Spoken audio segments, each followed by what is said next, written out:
The document of title that we are going to be looking at is known as a bill of lading. And the bill of lading, again, I explain it more in the accompanying presentation, but essentially a bill of lading is a document of title.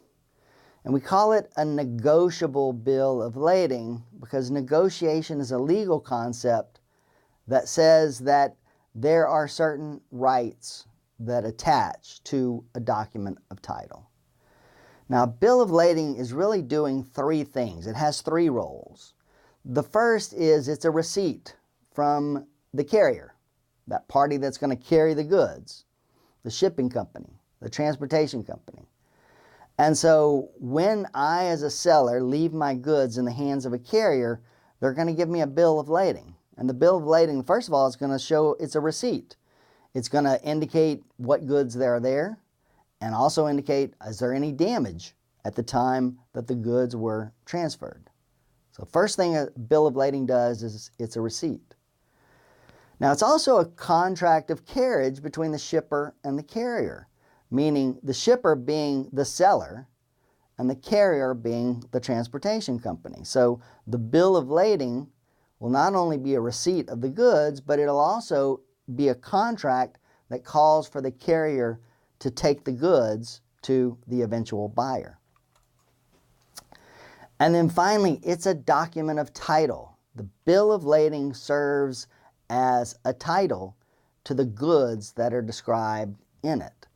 So when I talked about abstracting goods, now the important the element that's necessary in order to transfer goods is not just simply possession, but it is the title. So what the document of title does, when a negotiable bill of lading is created, it separates ownership from possession. In the U.S., we actually have a law that governs this, a federal bill of ladings act that governs bills of lading. Just, you should know. Now, a purchaser of a document of title has certain rights. And those rights can depend on whether it's a negotiable document of title or non-negotiable. A document of title can, there's two different types of documents of title. A negotiable document of title, a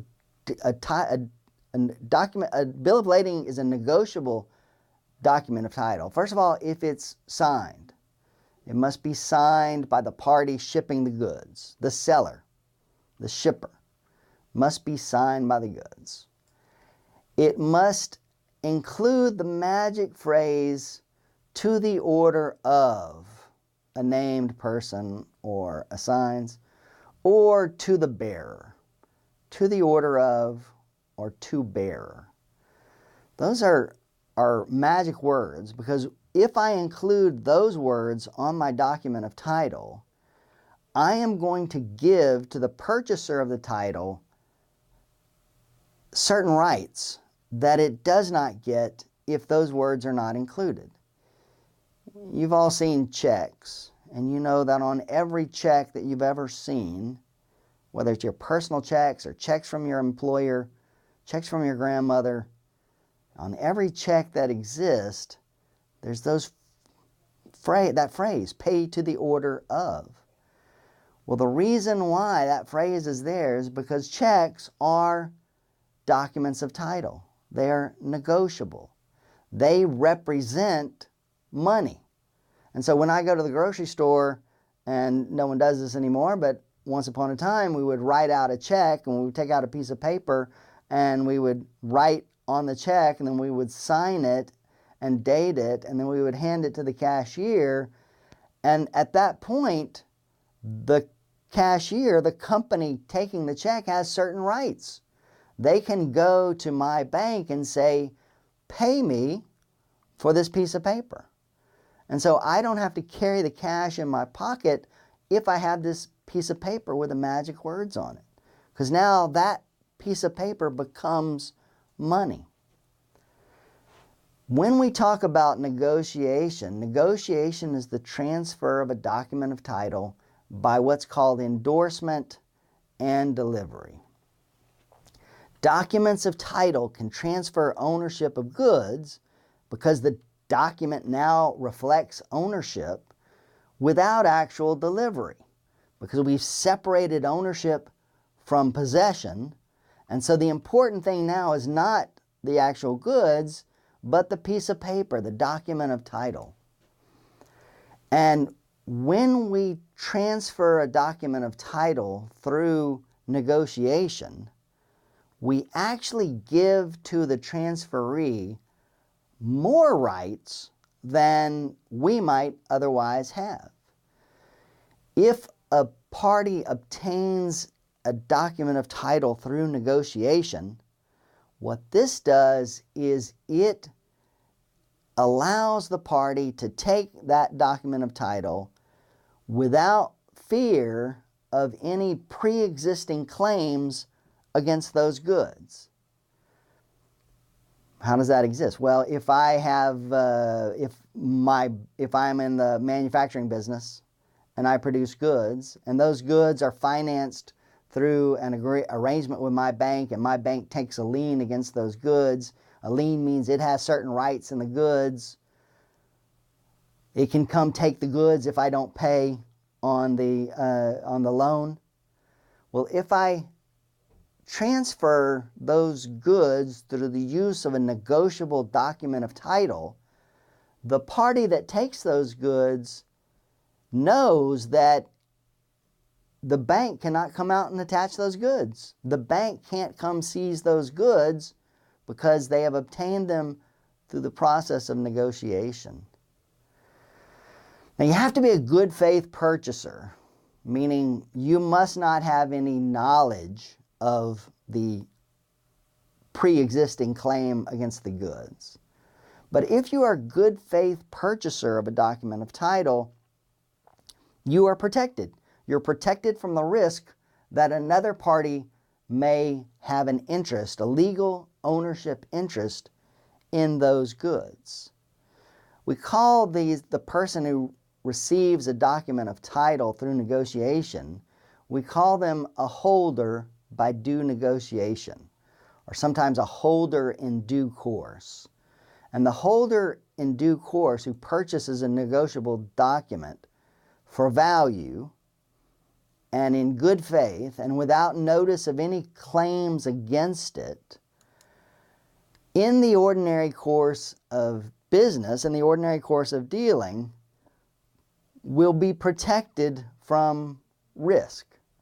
The party who purchases the document of title for value and in good faith takes those goods without fear that another party may have a superior interest in those goods.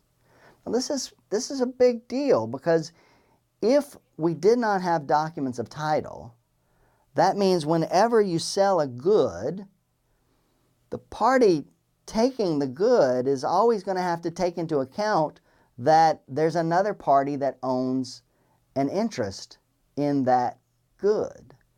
And so therefore, they will have to price that into their agreement. They'll give you the value of the good, but reduced by the fact that this good may be subject to certain claims by other parties. And the same thing, if that party wanted to resell the good to someone else, we would have the same issue, that the good would have to be priced according to the idea that not only the previous owner may have given away part of the interest in those goods, but the subsequent owner may have done that. So what a transfer by negotiation does is it wipes away all previous claims against those goods. What this means, the legal effect, is the good faith purchaser takes greater rights than the transferor of the document had. Meaning, if you were aware at the time that the goods had a lien against them, but you sold them anyway, well, you didn't have a right to sell them. However, the party who takes them now can sell them without fear that the original bank can come in and grab those goods. There's actually a case about this discussed in your textbook called Banque de Depot versus Ferrolegas. And this case concerned a situation in which there were goods that were sold and a negotiable document of title was produced, and the goods were shipped, and the bank who had a lien against the goods became aware of where the goods were. And so they went and, what in the law we call attach the goods, meaning they went to a court and the court said, look, those are our goods, we have a right to those, we have an interest in those, therefore attach those goods, sell them, and give us the money. So they found the goods, and the goods were protected by an interest, a lien of the bank.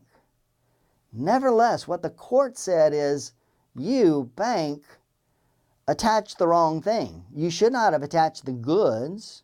You should have attached the document of title, because the document of title is the thing that reflects ownership in the goods. And therefore, the document of title is the important thing. The goods are relatively immaterial in terms of determining ownership. Instead, we have to find the document of title. And in this case, because the bank did not know where the document of title was, they were unable to attach it, and so the bank lost their lien in the goods. Now, the bank preserved its rights against the borrower. The transfer of the goods through negotiation doesn't free the borrower from any personal obligations, but it does free the subsequent purchaser from those obligations.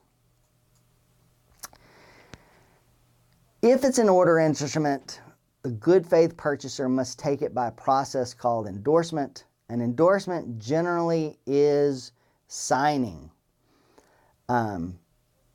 When the document is signed, then it is endorsed, and therefore the good faith, that idea of endorsement, ensures that the goods are being sold without potential of claims from a subsequent party.